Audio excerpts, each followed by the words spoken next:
नमस्कार, अवतार मीडिया में आपका स्वागत है। आपके साथ मैं रीना झाबालियान। खबरों का रुख करेंगे, लेकिन उससे पहले एक नजर डालते हैं इस वक्त की हेडलाइंस पर।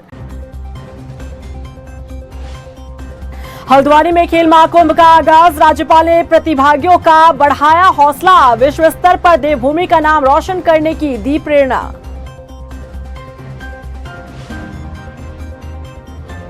बीजेपी ने तेज की लोकसभा चुनाव की तैयारी, कमजोर सीटों पर सांसदों को सौंपी जिम्मेदारी, बीजेपी को जहां मिली थी हार वहां सांसद बनेंगे खेवनहार।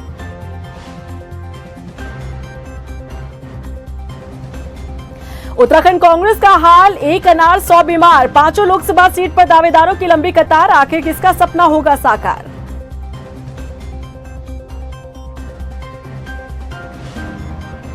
लोकसभा चुनाव को लेकर शिक्षकों का बड़ा ऐलान, शिक्षक संगठन ने चुनाव बहिष्कार का किया आह्वान, नहीं मानी गई मांगे तो नहीं करेंगे मतदान। और चलिए बुलेटिन की शुरुआत कर लेते हैं। हल्द्वानी के अंतर्राष्ट्रीय स्टेडियम में मंगलवार को राज्यपाल लेफ्टिनेंट जनरल गुरमीत सिंह और खेल मंत्री रेखा आर्य ने खेल महाकुंभ का शुभारंभ किया। न्याय पंचायत स्तर पर आयोजित इस खेल महाकुंभ में हजारों प्रतिभागियों ने हिस्सा लिया। इस मौके पर राज्यपाल लेफ्टिनेंट जनरल गुरमीत सिंह ने खिलाड़ियों को शुभकामनाएं देते हुए कहा कि वो वक्त दूर नहीं जब उत्तराखंड के बच्चे विश्व स्तर पर देवभूमि का नाम रोशन करेंगे। वहीं मंत्री रेखा आर्य ने बताया कि खेल महाकुंभ में 30 दिसंबर तक ये चलेगा, में न्याय पंचायत, ब्लॉक स्तर, जिला स्तर पर, प्रदेश स्तर पर प्रतियोगिताएं होंगी। आज खेल महाकुंभ 2023 का शुभारंभ हुआ है और अत्यंत खुशी है कि जिस प्रकार से इसका आयोजन किया गया है, न्याय पंचायत के लेवल से लेकर इसको नेशनल लेवल तक मिलाना और बच्चों को वो सपना और संकल्प का एक मौका देना कि वो भी अपने दिमाग में ये सोचें, अपने सपनों में सोचें कि एक दिन वो जाकर ओलंपिक्स के पोडियम में राष्ट्रीय गान और राष्ट्रीय ध्वज को एकदम लहराते हुए देखेंगे। आज खेल महाकुंभ का शुभारंभ किया गया है और उस खेल महाकुंभ का शुभारंभ बिल्कुल जो न्याय पंचायत स्तर पर जो सरकार का संकल्प है कि गाँव का एक एक बच्चा जो खेल में रुचि रखता है तो उसको अवसर प्रदान हम लोग कर सके। राजधानी देहरादून में राज्य आंदोलनकारियों और उनके आश्रितों को 10% आरक्षण को लेकर प्रवर समिति की तीसरी बैठक हुई। समिति के अध्यक्ष प्रेमचंद अग्रवाल ने कहा कि समिति सकारात्मक रूप से आगे बढ़ रही है और जल्द ही इसे फाइनल रूप भी दिया जाएगा। अग्रवाल ने कहा कि ड्राफ्ट जल्द तैयार कर विधानसभा अध्यक्ष को सौंपा जाएगा। देखिए, आज प्रवर समिति की बैठक थी और मैं सभी माननीय सदस्यों का आभार व्यक्त कर रहा हूँ। अब हमने इसमें अंतिम रूप ले लिया है और बहुत जल्दी जो हमारी एक अडॉप्शन बैठक होती है वो करेंगे और कोशिश कर रहे हैं उसे भी हम बहुत जल्दी यानी 3 तारीख को करें। फिर हम ये फाइनल ड्राफ्ट बना के माननीय अध्यक्षा जी को सौंप देंगे, यानी कि हमारा काम लगभग इसमें पूरा हो जाएगा। राजधानी देहरादून की पुलिस लाइन में राष्ट्रीय एकता दिवस के मौके पर परेड का आयोजन हुआ। परेड में डीजीपी समेत तमाम अधिकारी मौजूद रहे। परेड की सलामी के बाद पुलिसकर्मियों ने शपथ ली। इस मौके पर उत्कृष्ट सेवा देने वाले 72 पुलिसकर्मियों को सम्मानित किया गया। बता दें कि 24 पुलिसकर्मियों को अति उत्कृष्ट और 48 पुलिसकर्मियों को उत्कृष्ट सेवा पदक से नवाजा गया। वहीं राज्य स्थापना दिवस को लेकर डीजीपी ने बताया कि इस साल परेड की सलामी राष्ट्रपति द्रौपदी मुर्मू लेंगी। इस लिहाज से पुलिस प्रशासन अपनी तैयारियों को और भव्य बनाने की तैयारी कर रहा है। देखिए, जिन्होंने भी उत्कृष्ट कार्य किया है, ये जो गृह मंत्री माननीय गृह मंत्री पदक है, ये ओवरऑल एसीआर देख करके होता है। कम से कम 15 साल की सर्विस के लिए उत्कृष्ट और 25 साल की सर्विस पे अति उत्कृष्ट मेडल दिए जाते हैं और सेवा के दौरान जो उनका ओवरऑल परफॉर्मेंस है उसके ऊपर बेस दिया जाता है, किसी कार्य विशेष के लिए नहीं दिया जाता है। तो वो आज पदक प्रदान किए गए हैं। लोकसभा चुनाव को लेकर बीजेपी ने अपनी तैयारी तेज कर दी है। जिन विधानसभा सीटों पर बीजेपी को हार का सामना करना पड़ा, उन पर सांसदों को जिम्मेदारी सौंपी गई है ताकि आगामी चुनाव में पार्टी को मजबूती मिल सके। देखिए रिपोर्ट। बीजेपी ने तेज की लोकसभा चुनाव की तैयारी, कमजोर सीटों पर सांसदों को सौंपी जिम्मेदारी। जिन विधानसभा सीटों पर बीजेपी की हुई हार, उन पर सांसद बनेंगे खेवनहार। देश में लोकसभा चुनाव बेहद करीब है। ऐसे में उत्तराखंड में 5 लोकसभा सीटों पर बीजेपी एक बार फिर से कब्जा जमाना चाहती है। इसके लिए पार्टी कोई कसर नहीं छोड़ना चाहती। यही कारण है कि 2022 विधानसभा चुनाव में बीजेपी को जिन विधानसभा सीटों पर हार का सामना करना पड़ा, उन सीटों पर मजबूती लाने के लिए पार्टी ने सभी सांसदों को जिम्मेदारी सौंप दी है। कमजोर सीटों पर जीत के लिए बीजेपी ने मौजूदा सांसदों को जिम्मेदारी दी है कि इन सभी हारी हुई विधानसभा में जाकर अपना वोट प्रतिशत बढ़ाएं और लोगों से मिलकर उनकी परेशानियों को समझें ताकि उन परेशानियों को दूर किया जा सके। विधानसभा चुनाव में हारी हुई 23 सीटों पर बीजेपी ने जीत के लिए सांसदों की जिम्मेदारी तय कर दी है। 6 नवंबर से 17 नवंबर तक सांसद विधानसभा क्षेत्रों में प्रवास करेंगे। पार्टी ने हारी सीटों को 60% अधिक मतों से जीतने का लक्ष्य रखा है। अपने जो 7 सांसद से अभी कार्यक्रम मांगा है, इसमें डॉक्टर रमेश पोखरियाल निशंक जी को जो हमने विधानसभा दी थी हरिद्वार ग्रामीण, खानपुर, ज्वालापुर, द्वाराहाट, तो 6, 7 और 8 तारीख को इन विधानसभाओं में इनकी बैठकें होंगी। तीरथ जी से द्वाराहाट, बद्रीनाथ, अल्मोड़ा 3 विधानसभा का समय लिया है। ये भी 7 और 8 तारीख को ये बैठकें उनके द्वारा होंगी। नरेश बंसल जी पे भगवानपुर, मंगलौर, पिरान क्लियर 3 विधानसभा हैं। ये 8, 9 और पिरान क्लियर का 15 तारीख को इनका प्रवास रहेगा। अजय भट्ट जी के पास खटीमा, नानकमता, किच्छा और नैनीताल, इसमें अजय जी का नैनीताल में हल्द्वानी विधानसभा है, तो हमने खटीमा, नानकमता, किच्छा ये 15, 16, 17 तारीख तय हुई है।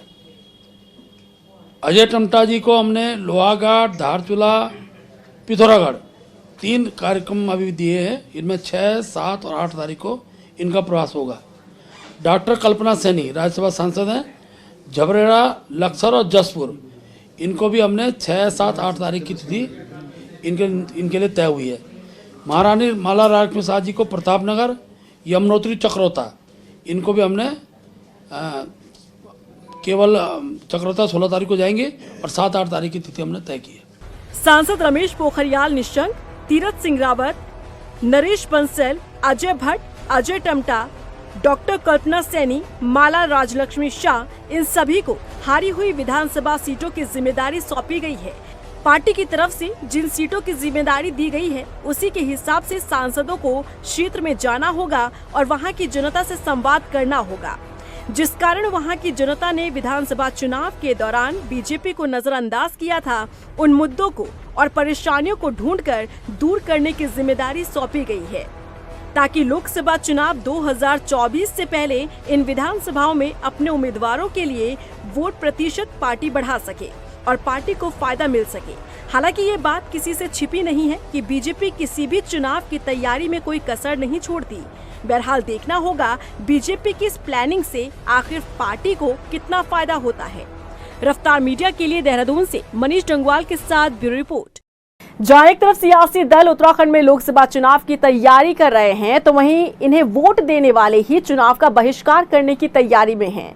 उत्तराखंड के सबसे बड़े राजकीय शिक्षक संगठन ने लोकसभा चुनाव में मतदान बहिष्कार का ऐलान कर दिया है। आखिर क्यों, देखिए इस रिपोर्ट में। लोकसभा चुनाव के बहिष्कार का ऐलान, राजकीय शिक्षक संगठन ने उठाई मांग, यदि पूरी नहीं हुई मांग तो नहीं करेंगे मतदान। उत्तराखंड राजकीय शिक्षक संगठन के द्वारा ऐलान किया गया है कि यदि उनकी मांगे पूरी नहीं की जाती हैं, तो लोकसभा चुनाव में शिक्षक और उनके परिजन चुनाव का बहिष्कार करेंगे। राजकीय शिक्षक संगठन अपनी मांगों को लेकर पिछले 1 महीने से सड़कों पर है। वहीं सरकार की तरफ से इस पर कोई सुध नहीं ली गई। यही वजह है कि शिक्षकों के द्वारा लोकसभा चुनाव का बहिष्कार किए जाने का ऐलान किया गया है। राजकीय शिक्षक संगठन के अध्यक्ष राम सिंह चौहान का कहना है कि शिक्षा मंत्री के द्वारा शिक्षकों की मांगों को लेकर जो आश्वासन दिया गया था वो आदेशों में तब्दील नहीं हुआ, जिसके बाद शिक्षकों में आक्रोश देखने को मिल रहा है। 4 अगस्त को माननीय शिक्षा मंत्री जी की अध्यक्षता में शासन विभाग और राजकीय शिक्षक संगठन की एक बैठक हुई थी, जैसे हमारे 13 जनपद कार्यकारिणियों ने, दोनों मंडल कार्यकारिणियों ने प्रतिभाग किया था और संगठन का एक 33 सूत्रीय मांग पत्र था, जिस पर स्वयं माननीय मंत्री जी ने घोषणा की थी। उस बैठक में घोषणा की थी कि 2 महीने के अंदर इन सभी का निस्तारण किया जाएगा। किंतु लगातार वार्ता के क्रम में या लगातार मैं और महामंत्री मेरे जो पैनुली जी हैं, रमेश पैनुली जी, लगातार शासन स्तर पर, विभाग स्तर पर कई दौर की वार्ताएं हो गई हैं, लेकिन 2 महीने के अंदर अभी कोई ऐसी मांग नहीं है जिस पे कोई प्रगति हमें दिखी। हमने पहले 27 तारीख को काला फीताबंद बांधकर विरोध किया था, फिर 1 हफ्ते का समय दिया था और उसमें फिर भी कोई किसी तरह की न विभाग द्वारा न शासन द्वारा कोई प्रतिक्रिया दिखाई दी, न सरकार के द्वारा कोई प्रतिक्रिया दिखाई दी। लोकसभा चुनाव का बहिष्कार किए जाने के ऐलान पर बीजेपी प्रदेश अध्यक्ष महेंद्र भट्ट का कहना है कि चुनाव के समय पर कर्मचारी संगठन सरकार पर दबाव बनाने का काम करते हैं, तो वहीं कांग्रेस का कहना है कि ऐसा कोई सगा नहीं जिसे बीजेपी ने ठगा नहीं। और सर क्योंकि शिक्षक हो या अन्य संगठन हो वो भी जानते हैं कि लोकसभा का वर्ष है तो जितनी अपनी मांगे रखी जाए वो रखता है, लेकिन जो परिस्थितियाँ होती हैं उन परिस्थितियों का भी मूल्यांकन करना पड़ता है, लोगों को जोड़ना पड़ता है और उनके समाधान के लिए धन की व्यवस्था भी करनी पड़ती है। वो सब व्यवस्था समय होंगे और कर्मचारी को मैं आश्वस्त करता हूँ कि हर मांग का समाधान अगर किसी सरकार में हो सकता है केवल भारतीय जनता पार्टी की सरकार में ही संभव है। इसीलिए तो हम कहते हैं कि उत्तराखंड के अंदर ऐसा कोई सगा नहीं जिसे भाजपा ने ठगा नहीं। लगातार अपने चुनावी लच्छेदार भाषणों से बड़े बड़े वादे और दावे करने वाली भाजपा सत्ता प्राप्ति के बाद इसी तरह से दूध में से मक्खी की तरह लोगों को निकालती है, जिस तरह से आज शिक्षकों को निकाल रखा है। इस प्रदेश में ऐसा कोई वर्ग नहीं है जो भाजपा के राज से संतुष्ट हो। कुशासन का दंश सब झेल रहे हैं, चाहे महिलाएं हों, किसान हों, युवा हों या अब शिक्षक। बता दें, शिक्षा मंत्री धन सिंह रावत के द्वारा शिक्षक संगठनों के साथ 4 अगस्त को बैठक की गई और उसमें कई मांगों को पूरा करने का आश्वासन भी दिया गया। उन्हीं मांगों को पूरा न होने को लेकर शिक्षकों में आक्रोश है और अब वो सरकार पर दबाव बनाते नजर आ रहे हैं। ऐसे में देखना होगा कि लोकसभा चुनाव बहिष्कार को लेकर जो कदम राजकीय शिक्षक संगठन के द्वारा उठाया गया है उससे सरकार कितनी असहज नजर आती है और लोकसभा चुनाव को देखते हुए क्या शिक्षकों की मांग मानी जाती है। रफ्तार मीडिया के लिए देहरादून से मनीष जंगवाल की रिपोर्ट। वहीं राज्य कर्मचारी संगठन ने सरकार से सभी कर्मचारियों के लिए पुरानी पेंशन बहाली की मांग की है। दरअसल धामी कैबिनेट ने 1 अक्टूबर 2005 से पहले सरकारी पदों पर हुई नियुक्ति में विलंब को देखते हुए उन कर्मियों को पुरानी पेंशन दिए जाने पर मुहर लगा दी।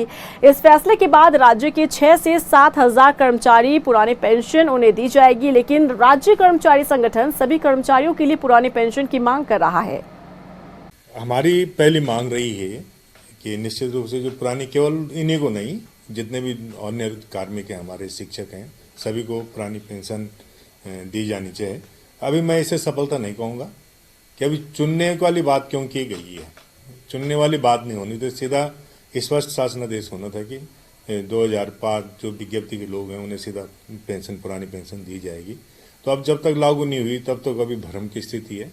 और अगर निश्चित रूप से सरकार वास्तव में ईमानदारी से इसे लागू कर रही तो निश्चित रूप से हम सरकार का इसमें धन्यवाद ज्ञापित करेंगे, माननीय मुख्यमंत्री जी का धन्यवाद ज्ञापित करेंगे। उधर राजधानी देहरादून के मेयर सुनील उरियाल गामा ने कहा कि राज्य में निकाय चुनाव वक्त पर संपन्न होंगे। उन्होंने कहा कि चुनाव के मद्देनजर अधूरी तैयारियों को पूरा किया जा रहा है।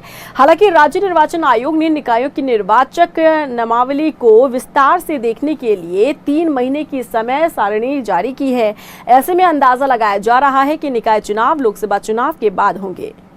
कि सरकार चुनाव के लिए जो है प्रतिबद्ध है। सरकार का जो ओबीसी सर्वे था उन्होंने लगभग हमारा पूरा हो गया। वार्डों में कुछ जो निकाय चुनाव होते हैं उसमें वोटर लिस्ट जो है हर 5 साल में नई बनती है। ये कुछ काम चल रहे हैं। मुझे लगता है कि थोड़ा सा इसमें विलम्ब हो गया है, लेकिन चुनाव जो है बहुत जल्दी जो है चुनाव जो है निकाय के चुनाव संपन्न होंगे। उत्तराखंड कांग्रेस के नेता आगामी लोकसभा चुनाव लड़ने को लेकर महत्वाकांक्षा लिए बैठे हैं। कौन किस सीट से चुनाव लड़ेगा इसे लेकर फिलहाल पार्टी ने कोई फाइनल फैसला नहीं लिया है, लेकिन 5 ही लोकसभा सीटों पर कांग्रेस के दावेदारों की लंबी फहरिस्त नजर आ रही है। देखिए रिपोर्ट। उत्तराखंड कांग्रेस का हाल, एक अनार 100 बीमार। लोकसभा सीटों पर दावेदारों की लंबी कतार, जिताओ चेहरे पर ही पार्टी होगी तैयार। उत्तराखंड लोकसभा चुनाव की तैयारी में तमाम सियासी दल जुट चुके हैं। मुख्य विपक्षी दल कांग्रेस भी चुनाव को लेकर रणनीति तैयार करती दिख रही है, लेकिन पार्टी 5 सीटों पर किस चेहरे को चुनावी मैदान में उतारेगी, फिलहाल इस पर कोई फैसला नहीं लिया गया है। हालांकि महत्वाकांक्षा तो हर कार्यकर्ता के भीतर होती ही है कि चुनाव में पार्टी की तरफ से उसे ही चेहरा बनाया जाएगा, चुनावी मैदान में उतारा जाएगा। लेकिन फिलहाल कांग्रेस ने इसे लेकर अपने पत्ते नहीं खोले हैं। हालांकि 5 सीटों की यदि बात करें तो इन पर दावेदारों की कोई कमी नहीं है। एक सीट पर कई चेहरे चुनाव लड़ने का दावा ठोक चुके हैं। वहीं नेता प्रतिपक्ष यशपाल आर्य ने भी नैनीताल से चुनाव लड़ने का इशारा दे दिया है। देखिए, मैंने हमेशा पार्टी नेतृत्व का सम्मान किया है। मैंने कहा कि मैं इस दौड़ में नहीं हूँ, लेकिन पार्टी का निर्देश होगा। निश्चित रूप से नैनीताल ऊधम सिंह नगर संसदीय क्षेत्र से एक कार्यकर्ता के रूप में पार्टी हवाई कमान के निर्देशों का अनुपालन करूंगा। और मुझे मालूम है कि हमारे कई साथी, चाहे नैनीताल जनपद के हों, हमारे ऊधम सिंह नगर के हमारे साथियों ने, कार्यकर्ताओं ने लगातार मुझसे कहा है कि आप नैनीताल संसदीय क्षेत्र से चुनाव लड़ें, और पार्टी नेतृत्व का आदेश यशपाल आर्य के लिए सर्वोपरि है। अब आपको सिलसिलेवार तरीके से बताते हैं कि उत्तराखंड की 5 लोकसभा सीट पर कितने दावेदार अपनी किस्मत आजमाना चाहते हैं। सबसे पहले बात करते हैं टिहरी लोकसभा सीट की। यहाँ से प्रीतम सिंह, गोदावरी थापली, नव प्रभात, विक्रम सिंह नेगी अपनी किस्मत आजमाना चाहते हैं। पौड़ी लोकसभा सीट, मनीष खंडूड़ी, गणेश गोदियाल, राजेंद्र भंडारी, सुरेंद्र सिंह नेगी, मंत्री प्रसाद नैथानी अपनी किस्मत आजमाना चाहते हैं। हरिद्वार लोकसभा सीट पर हरीश रावत, हरक सिंह रावत, अनुपमा रावत, काजी निजामुद्दीन, वीरेंद्र रावत। नैनीताल लोकसभा सीट, यशपाल आर्य, भुवन कापड़ी, गोविंद सिंह कुंजवाल, तिलक राज बेहड़, करण महरा। अल्मोड़ा लोकसभा सीट, प्रदीप टमटा, यशपाल आर्य, संजीव आर्य। ये वो नाम है जो आगामी लोकसभा चुनाव में कांग्रेस की तरफ से अपनी किस्मत आजमाना चाहते हैं। लेकिन सवाल तो ये है कि एक सीट पर इतने दावेदारों में से आखिर पार्टी हाईकमान किस नाम पर मुहर लगाएगा, क्योंकि कांग्रेस प्रदेश अध्यक्ष पहले ही ये इशारा दे चुके हैं कि भले ही वो नाम कांग्रेस बैकग्राउंड का ना रहा हो, लेकिन यदि उसका जनाधार अच्छा है और वो पार्टी को फायदा पहुंचा सकता है तो कांग्रेस उसी चेहरे को चुनावी मैदान में उतारेगी। अब ऐसे में देखना होगा कि कांग्रेस इतने दावेदारों में से क्या किसी नाम पर मुहर लगाती है या फिर इस लिस्ट के बाहर से किसी और का नाम शामिल किया जाता है। रफ्तार मीडिया के लिए देहरादून से सुशांत सिंह के साथ ब्यूरो रिपोर्ट। प्रदेश भर की महिला कर्मियों के लिए अच्छी खबर है। आपको बता दें कि प्रदेश सरकार ने महिला कर्मियों को करवा चौथ की छुट्टी की सौगात दी है। सरकार का ये आदेश राज्य के शासकीय, अशासकीय, शैक्षणिक संस्थाओं और अशासकीय प्रतिष्ठानों पर लागू होगा। राजधानी देहरादून में 3 से 5 नवंबर तक पहला क्राइम लिटरेचर फेस्टिवल का आयोजन हो रहा है, जिसमें जाने माने लेखक, फिल्म निर्माता, कलाकार और पुलिस अधिकारी मौजूद रहेंगे।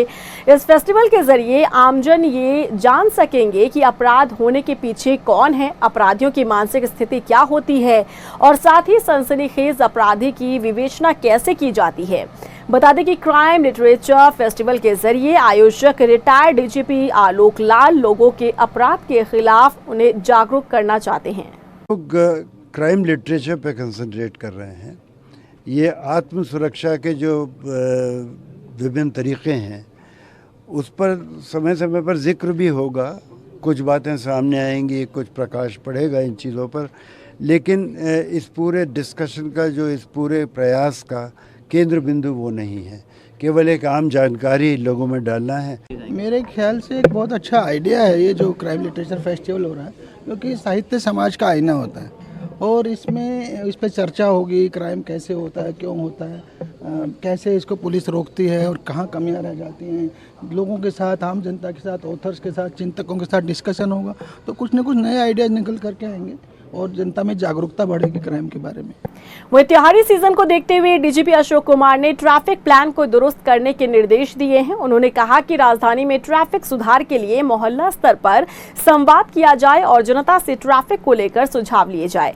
डीजीपी ने कहा कि त्योहारी सीजन में दून में ट्रैफिक का दबाव ज्यादा रहता है, लोगों को परेशानी ना हो इसका ख्याल रखा जाए। हमने एसएसपी को कहा है कि मोहल्ला लेवल की बैठकें तो इंस्पेक्टर और टीआई द्वारा की गई, अब वो पूरे शहर को 5 बड़े क्षेत्रों में बांट के, ठीक है, Haridwar road, Mussoorie road, Chakrata road, Saharanpur road और कोर देहरादून जो घंटाघर के 4 रोड, इस तरह से 5 अलग अलग बैठकें करें और क्या लोगों के सुझाव लेके और कैसे इम्प्रूवमेंट कर सकते हैं। देखिए, फुल प्रूफ ट्रैफिक तो इम्पॉसिबल है, जितनी ज़्यादा ट्रैफिक है देहरादून में और जिस तरह सड़कों की और पार्किंग की वो है, किंतु इन्हीं सीमित संसाधनों के अंतर्गत कैसे हम यातायात देहरादून के ट्रैफिक को बेस्ट पॉसिबल बना सकते हैं, उसका प्रयास करने को कहा गया। हरिद्वार पहुंची रॉबर्ट वाड्रा ने वीआईपी घाट पर अपनी बुआ की अस्थियां विसर्जित की। उन्होंने बताया कि वो अपने पूरे परिवार के साथ मां गंगा में अपनी बुआ की अस्थियां विसर्जित करने के लिए पहुंचे थे। इस दौरान उनसे पत्रकारों ने राजनीति को लेकर सवाल किया, जिस पर उन्होंने कहा कि ये वक्त सवालों के जवाब देने का नहीं। हालांकि उन्होंने इतना जरूर कहा कि कांग्रेस लोकसभा चुनाव की तैयारियों में जुटी है, पार्टी मजबूती के साथ लोकसभा चुनाव लड़ेगी। और मैं यही कहूँगा कि हमें देश के लोगों के लिए सोचना चाहिए, जो बेरोजगारी है उसके बारे में, महिला की सुरक्षा के बारे में, और जहाँ युद्ध हो रहा है उसको किसी देश को उसको फ़ायदा नहीं लेना चाहिए। जो सीज़ फायर प्रियंका ने बोला है और पूरे परिवार ने, गांधी परिवार ने बोला है कि प्रधानमंत्री जी को सीज़ फायर के बारे में और जिक्र करनी चाहिए, वो ज़रूरी है। जो मणिपुर में दुख हो रहा है और लोगों को मुश्किल हो रही है, उसके बारे में सोचना चाहिए। उधर किच्चा में किसानों ने अपनी कई मांगों को लेकर अधिशासी अधिकारी को ज्ञापन सौंपा। किसानों ने बताया कि उन्होंने गन्ना समर्थन मूल्य 450 रुपए करने के अलावा 15 नवंबर तक शुगर मिल को खोलने की मांग की है, ताकि वो वक्त पर अपनी अगली फसल की बुआई कर सके। उनकी मांगों को लेकर अधिशासी अधिकारी ने आश्वासन दिया है। आए थे आज मुझसे मिलने के लिए, घेराव नहीं था, उन लोगों का ये था कि अनुरोध था कि मतलब ये सब मिल को जो है आप लोग 15 नवंबर के आसपास चलाने करके, क्योंकि इस समय हम लोगों का बॉयलर अपग्रेडेशन का काम चल रहा है, तो इसमें कुछ समय लग रहा है। तो और जो हमारा विगत वर्ष हमने चलाया था करीब जो है 22 नवंबर को मिल चलाई थी, तो इस बार भी कोशिश करेंगे हम लोग जो है पूर्णतः की मतलब जो उसी के आसपास हम लोग जो है मिल चला पाएंगे। और इसी के साथ फिलहाल इस बुलेटिन में बस इतना ही, लेकिन चलते चलते एक नजर डालते हैं इस वक्त की हेडलाइंस पर। हल्द्वानी में खेल महाकुंभ का आगाज, राज्यपाल ने प्रतिभागियों का बढ़ाया हौसला, विश्व स्तर पर देवभूमि का नाम रोशन करने की दी प्रेरणा।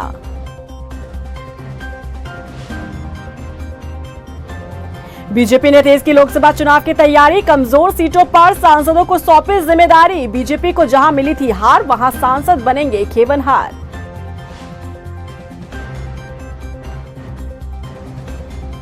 उत्तराखंड कांग्रेस का हाल, एक अनार 100 बीमार, 5 लोकसभा सीट पर दावेदारों की लंबी कतार, आखिर किसका सपना होगा साकार।